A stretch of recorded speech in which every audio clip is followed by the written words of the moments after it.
Hello and welcome friends, स्वागत है आप सभी का YouTube channel masters in ethical hacking में। तो आज मैं आपको बताने वाला हूं जो हमारे लास्ट टाइम स्टोरी थी कि कैसे एक फेसबुक फ्रेंड के जरिए एक लड़की जो है उसके साथ 4 लाख का फ्रॉड हो गया। तो वो हमने लास्ट में पूरी स्टोरी समझी, किस पॉइंट पे ध्यान दिया जा सकता है, वो सारी चीजें समझी।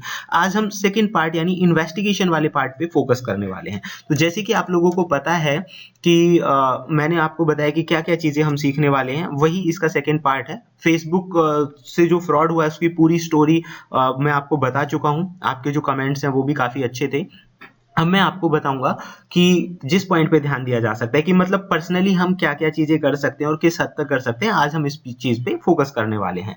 तो सबसे पहले देखिए, जैसे कि स्टोरी से आपको पता चल गया होगा कि कहानी आपको अच्छे से सुननी है, वहां से हमें कुछ चीजें हाथ लगी। जैसे फेसबुक प्रोफाइल हुआ, कॉलर का फोन नंबर हमें पता चला, 2 फोन नंबर हमारे हाथ लगे थे। एक तो वो लड़का जो लंदन वाला बन के बात कर रहा था उसका फोन नंबर है, और एक कोरियर वाला जो बन के बात कर रहा था उसका फोन नंबर हमारे हाथ लगा। ठीक है, तो ये चीजें हमारे हाथ में लगी। एक ट्रांजैक्शन हुआ है उस कंपनी का भी। तो अब सबसे पहले हम ये चलते हैं कि अगर इस तरह का केस आपके साथ होता है तो एक तो देखिए, इन्वेस्टिगेशन एजेंसीज जो हैं वो उसकी रिकॉर्ड निकलवा सकती हैं। बाकी अगर कोई इलीगल प्रोफाइल बना के आपके साथ कुछ गलत कर रहा है या आप उसके डिटेल्स भी लेना चाहते हैं, तो फेसबुक का यहाँ पे देखिए एक लिंक है ये वाला। हालांकि मैंने सभी का दिया हुआ है कि अगर कोई आपका फेक प्रोफाइल बनाता है, उस पर अपनी फोटोज वगैरह को अपलोड करता है, तो आप उससे बच सकते हैं। तो ये देखिए, इंस्टाग्राम का लिंक है, फेसबुक, ट्विटर, लिंक्डइन, मैंने सबका दे रखा है। आप चाहे तो इसका स्क्रीनशॉट ले सकते हैं। दूसरा, अब ये काम कैसे करेगा वो मैं आपको बता देता हूँ कि इस तरह की चीजों को आप कंप्लेंट कैसे कर सकते हैं। So guys, here is a way. ये फेसबुक प्रोफाइल लिंक है। अगर आप रिपोर्ट करना चाहें तो यहाँ पूरा प्रोसेस बता रखा है।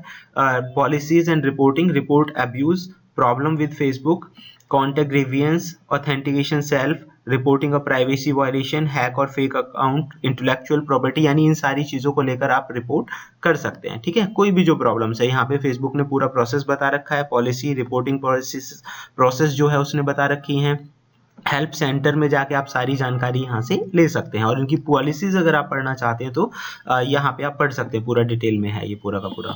तो गाइज, ये हो गया। अगर आपके साथ कुछ ऐसा होता है तो आप यहाँ पे कंप्लेन कर सकते हैं। अब हम इसके सेकंड स्टेप पे फोकस करते हैं, and the second step is कि सबसे पहले आईपीडीआर क्या चीज है ना। क्योंकि देखो, वहां पे आईपीडीआर की मदद से ही इंटरनेट प्रोटोकॉल होता है ना, डेटा रिकॉर्ड्स जो भी है, तो आईपीडीआर जो होती है, जो पुलिस ऑफिशियल्स होते हैं, क्रिमिनल्स को पकड़ने में उनकी हेल्प करती है, पुलिस ऑफिशियल्स की। ठीक है, आईपीडीआर की मदद से आप जो भी डेटा फ्लो हो रहा है या जो भी कम्युनिकेशंस हुआ है, जो भी एक्टिविटी हुई है पर्टिकुलर आईपी से, उनकी जानकारी ली जा सकती है।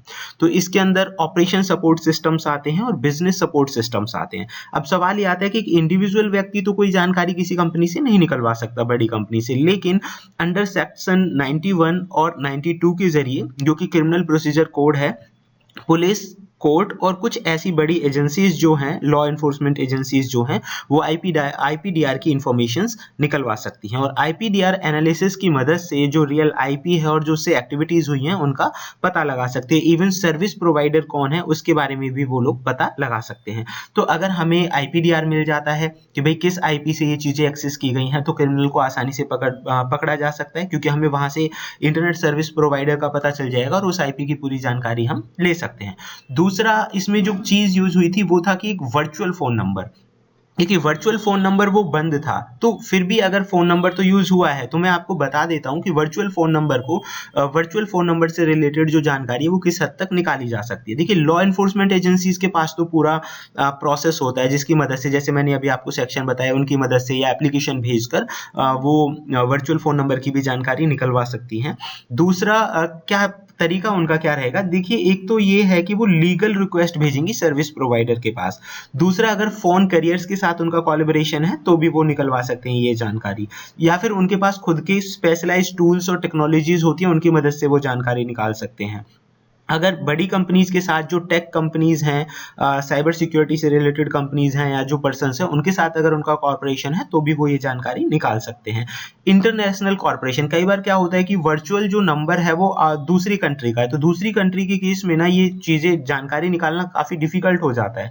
तो अगर आपका कोई जानकारी है वहां पे, या कोई फ्रेंड है, या लॉ एनफोर्समेंट एजेंसीज के साथ आपकी कोई साठगांठ है, तो उस कंडीशन में भी आप उसकी जानकारी निकाल सकते हैं। तो ये तो लॉ एनफोर्समेंट एजेंसी के अकॉर्डिंग हो गया। दूसरा हो गया पर्सनली क्या हम कर सकते हैं।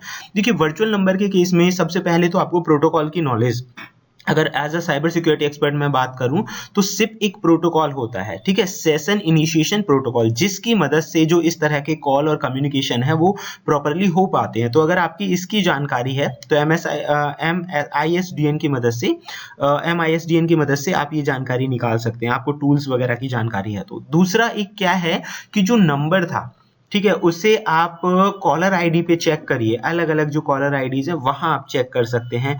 कॉल का आंसर देकर आप अंदाजा लगा सकते हैं कि जो आपकी बात हुई है, कई बार वो होता है ना अपनी लोकेशन या कोई हिंट दे दे आपको, तो वहां से आपको आइडिया लग सकता है। रिवर्स फोन लुकअप आप कर सकते हैं, सर्च इंजन पे जाके उस नंबर से रिलेटेड जानकारी आप निकाल सकते हैं।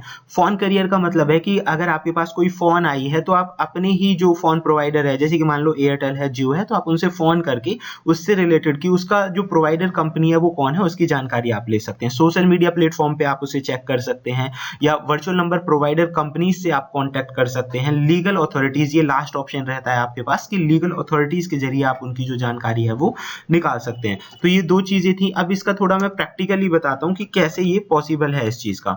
तो सबसे पहले देखिए वर्चुअल नंबर हवा में तो जनरेट होगा नहीं, बस इसका यही तो अंतर है कि वो किसी फोन के साथ अटैच नहीं होता, वो कंपनीज प्रोवाइड करती हैं। तो जैसे कि ये कंपनी है, अगर आपको कंपनी का पता चल जाता है कि वर्चुअल नंबर किस ऑर्गेनाइजेशन से या किस करियर से बिलोंग करता है, तो आप यहाँ पे उन पे रिक्वेस्ट भेज सकते हैं। ये वेबसाइट मैंने एग्जांपल के तौर पे दी कि जहां से ये वेबसाइट है जो वर्चुअल नंबर प्रोवाइड करती है, तो ऐसी हजारों लाखों वेबसाइट्स हैं, ठीक है।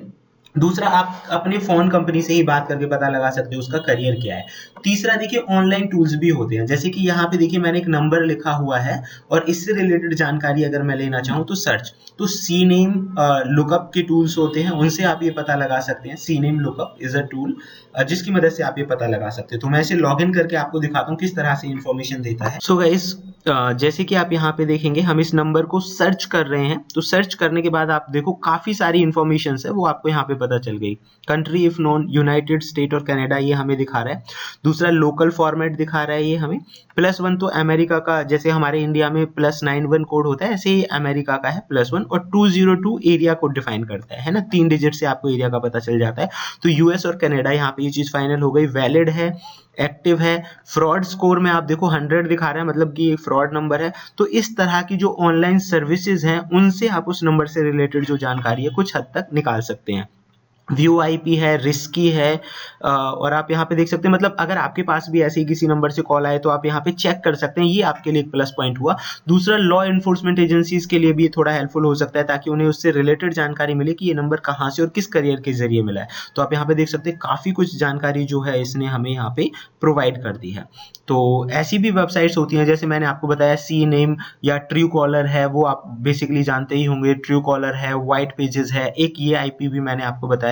तो आप इनका इस्तेमाल करके भी उससे रिलेटेड जो जानकारी है वो निकाल सकते हैं। ट्रू कॉलर भी काफी अच्छा होता है, तो कुछ ना कुछ हिंट आपको वहां से मिल जाएगा। तो ये हमारे सेकंड स्टेप हुआ कि उसका सॉल्यूशन क्या है। अब तीसरे स्टेप पे हम वर्क करते हैं, जो कि था कि ऐप एक्सेस लॉग से वो पकड़ में आया। तो ऐप एक्सेस लॉग से कैसे पकड़ में आया गाइस, जितनी भी एप्लीकेशंस हैं, अगर आप कोई भी एप्लीकेशन चलाते हो या किसी भी एप्लीकेशन का आप इस्तेमाल करते हो, ठीक है, तो चाहे वो अमेजोन है या कोई भी एप्लीकेशन है, जैसे कि आपने देखा कि लास्ट वाले केस में क्या किया था कि उसका आईपीडीआर या आईपी रिकॉर्ड मंगवाया गया, तो उसके अंदर से पता चला कि भी कुरियर कंपनी को इसने एक मैसेज भेजा है। तो मैं आपको यहाँ दिखाना चाहूंगा जो ऐप एक्सेस लॉग होते हैं उनमें आप क्या क्या चीजें मॉनिटर कर सकते हैं। आप देखिए लगभग 1 लाख रिकॉर्ड को ऐप एक्सेस के अंदर देखा जा सकता है। 1 लाख रिकॉर्ड्स बहुत ज्यादा होते हैं।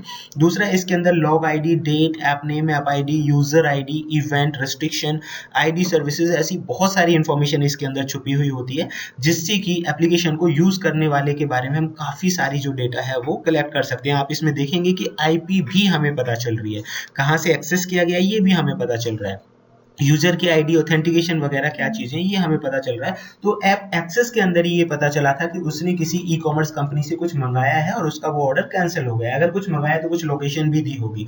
तो इस तरह से और इस ऐप एक्सेस रिकॉर्ड की मदद से वो जो टारगेट था वो पकड़ में आ गया, और अभी वो आप जानते ही हैं पकड़ में आने के बाद उन्हें सजा और वो सारी चीजें होंगी। अब मेन चीजें डिस्कस करते हैं हम कि हमें इस तरह की कंडीशंस में किस तरह से अवेयर रहना है। देखिए, अगर आप ऑनलाइन किसी भी व्यक्ति से कांटेक्ट कर रहे हैं, सबसे पहले तो अगर आप ज्यादा नहीं जानते तो उसके अपनी फ्रेंड लिस्ट में ऐड ना करें, सारी चीजों को प्राइवेसी देकर रखें, बहुत इंपॉर्टेंट है। आपको सबसे ज़्यादा ज़रूरी है फाइनेंशियल ट्रांजैक्शन से पहले आप जान लें कि जिस भी व्यक्ति को आप ट्रांजैक्शंस कर रहे हैं वो किस तरह का है, मतलब श्योरिटीज होना ज़रूरी है उसके बारे में, और आपको हर चीज़ कंफर्म कर लेनी है ऑनलाइन, ठीक है। तो आप देखिए ऑनलाइन पार्सल वाली जो बात बोली गई, अभी देखिए ऐसी बहुत सारी वेबसाइट है जहां आप पार्सल के ट्रैकिंग नंबर से उसे ट्रैक कर सकते हैं कि वास्तव में इस तरह का कोई पार्सल आया है या नहीं आया है। आप ट्रांजेक्शन को ब्लॉक भी कर सकते हैं अगर बाय डिफॉल्ट आपसे अगर मान के चलिए गलती से ऐसा ट्रांजेक्शन हो गया है, तो साथ ही साथ एक मैसेज भी आ जाता है कि आप इस ट्रांजेक्शन को ब्लॉक कर दीजिए। अगर आप उसे ब्लॉक कर देंगे तो सामने वाली जो पार्टी है उस अमाउंट को निकाल नहीं पाएगी, तो वो पैसे आपके बच जाएंगे। आप ऑनलाइन जो पोर्टल है साइबर क्राइम का, cybercrime.gov.in, उस पर कंप्लेन कर सकते हैं।